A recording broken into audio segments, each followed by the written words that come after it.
नमस्कार प्रिय भक्तजनों, आप सभी का हमारे YouTube चैनल में बहुत बहुत स्वागत है।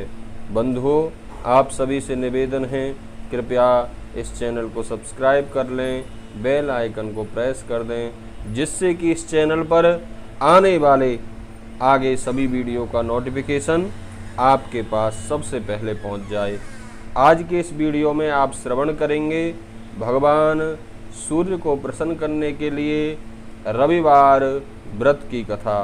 सभी मनोकामनाओं को पूरी करने वाली और पुत्र आदि की प्राप्ति कराने वाली, यश की प्राप्ति कराने वाली यह रविवार की पवित्र पावनी कथा श्रवण करिएगा।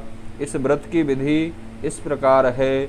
जिन लोगों को चाहिए कि समाज में हमारी प्रतिष्ठा बढ़े, जिन्हें चाहिए कि व्यापार में हमारी वृद्धि हो और जिन्हें चाहिए पुत्र आदि की प्राप्ति करना, वह रविवार का भगवान सूर्यदेव का व्रत अवश्य करें। यह व्रत शीघ्र ही मनोकामनाओं को पूरी करता है। तो चलिए प्रारंभ करते हैं सर्वप्रथम रविवार व्रत की विधि।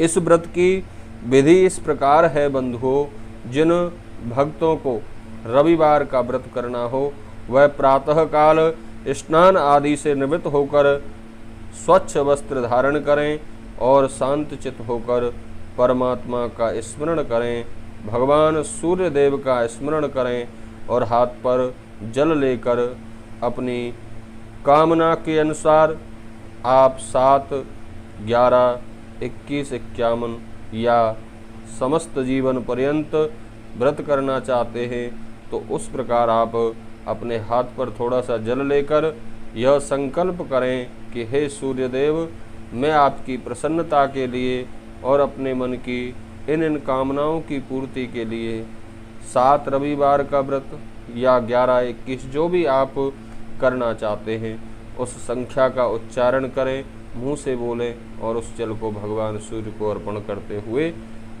पृथ्वी पर छोड़ दें।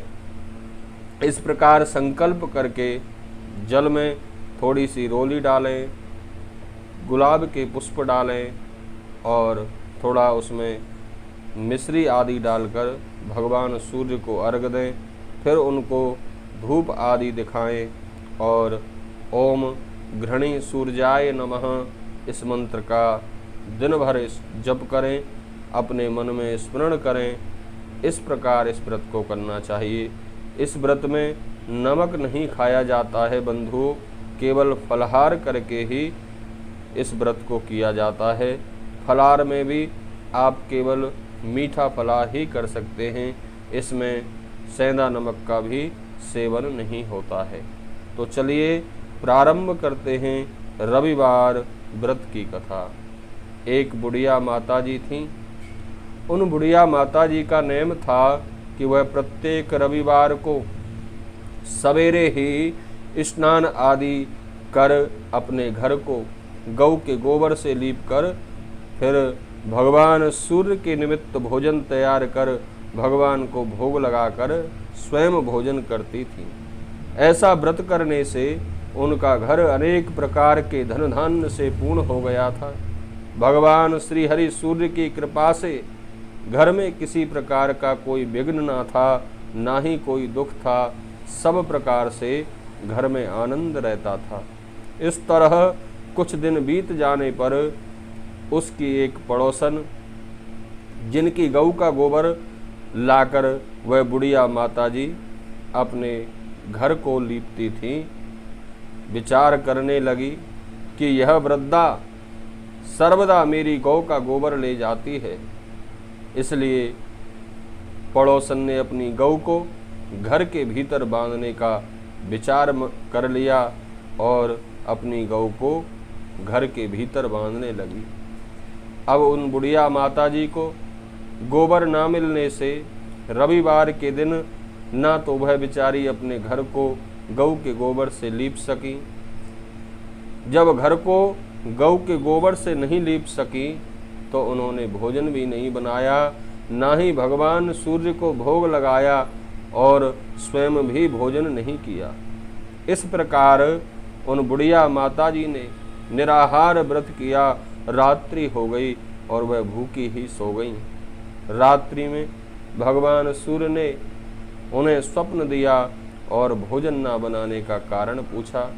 वृद्धा माता ने कहा, गोबर ना मिलने के कारण मैं आपका भोग नहीं लगा पाई और ना ही भोजन बना पाई। भगवान सूर्य ने कहा, हे माता, हम तुमको ऐसी गौ देते हैं जिससे सभी इच्छाएं पूर्ण होती हैं, क्योंकि तुम हमेशा रविवार को गौ के गोबर से घर को लीपकर भोजन बनाकर मेरा भोग लगाकर स्वयं भोजन करती हो। तुम्हारी इस भक्ति से मैं अत्यंत प्रसन्न होकर तुम्हें वरदान देता हूँ।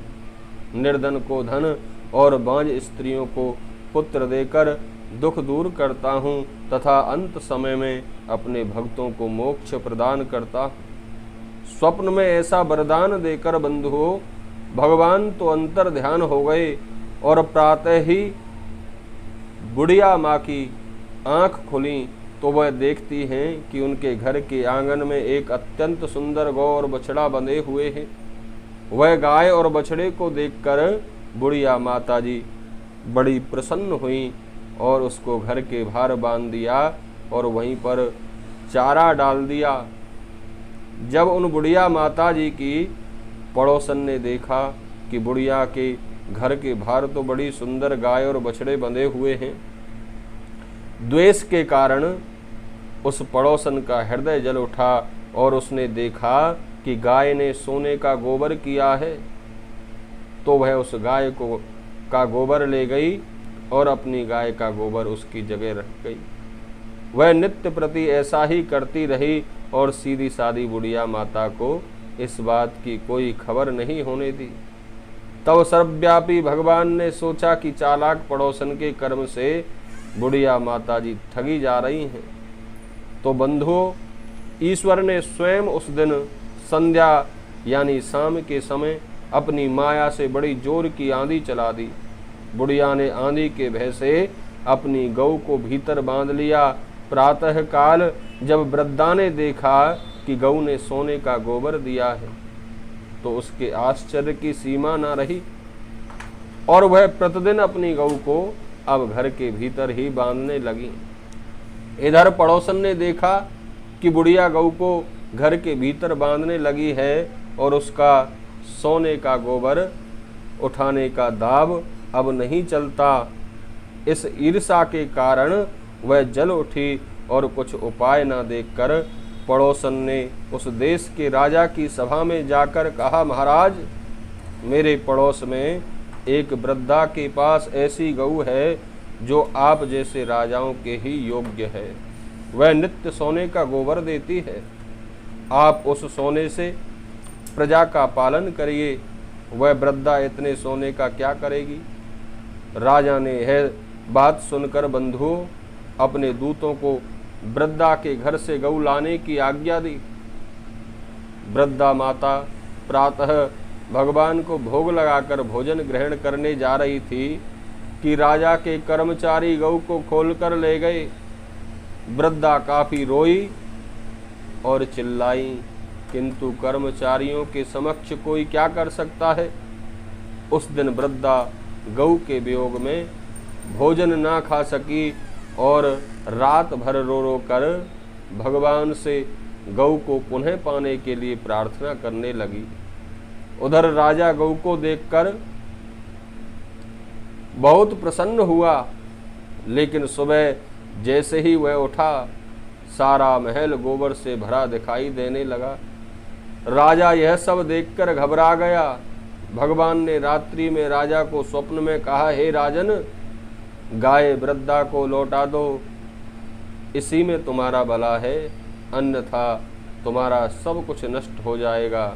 इसके रविवार के व्रत से प्रसन्न होकर मैंने उसे गाय दी थी। प्रातः ही राजा ने वृद्धा को बुलाकर बहुत से धन के साथ सम्मान सहित गौ बछड़ा लौटा दिया। उसकी पड़ोसन को बुलाकर उचित दंड दिया गया। इतना करने के बाद राजा के महल से गंदगी दूर हो गई और उसी दिन से राजा ने नगरवासियों को आदेश दिया कि राज्य की तथा अपनी समस्त मनोकामनाओं की पूर्ति के लिए प्रत्येक व्यक्ति रविवार को व्रत रखेगा। व्रत करने से नगर के लोग बंधुओं सुखी से जीवन व्यतीत करने लगे। कोई भी बीमारी तथा प्राकृतिक प्रकोप उस नगर पर नहीं होता था। सारी प्रजा सुख से रहने लगी। बोलिए सूर्यदेव भगवान की जय, श्री हरिनारायण भगवान की जय। इस प्रकार रविवार व्रत की कथा श्रवण करने के बाद भगवान सूर्य की आरती करें, उन्हें नमस्कार प्रणाम करें और उसके बाद मीठा भोजन अर्थात फलाहार ग्रहण करें। नमस्कार, सभी बंधुओं को प्रणाम। कृपया चैनल को सब्सक्राइब करें, वीडियो को लाइक शेयर करें और कमेंट में ओम श्री सूर्यदेवाय नमः अवश्य लिखें।